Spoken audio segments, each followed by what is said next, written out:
L'obiettivo è quello di formare persone che devono ricoprire il ruolo di imam o educatori all'interno di moschee e centri culturali musulmani. L'Università di Padova inaugura la nuova edizione del corso di formazione per imam e ministri del culto musulmani. Un corso intradipartimentale che coinvolge le facoltà di filosofia, sociologia, pedagogia e psicologia applicata.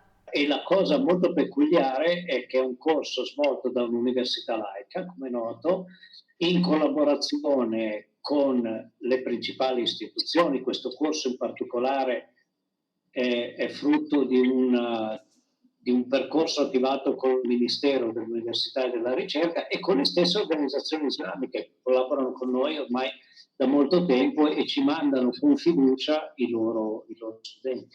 L'Università di Padova è da sempre capofila di progetti come questo che si inserisce in ambito internazionale nel piano di prevenzione e interazione dello spazio transmediterraneo finanziato dal Ministero dell'Università e della Ricerca.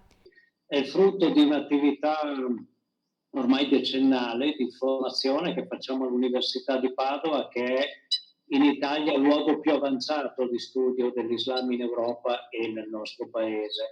Il corso avrà una trentina di partecipanti e durerà 60 ore. A questi se ne aggiungono altre 30 specifiche per la formazione di ministri di culto islamici operanti nel contesto penitenziario, un contesto molto delicato dove spesso la radicalizzazione è diffusa.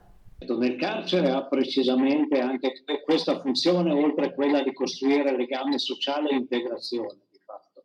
Per quanto riguarda le moschee e gli imam, è un grande elemento di collaborazione e di trasparenza. Le persone che sono passate attraverso i nostri corsi ormai sono più di 300 in tutta Italia e costituiscono un po' le leadership islamiche di varie associazioni, tra l'altro.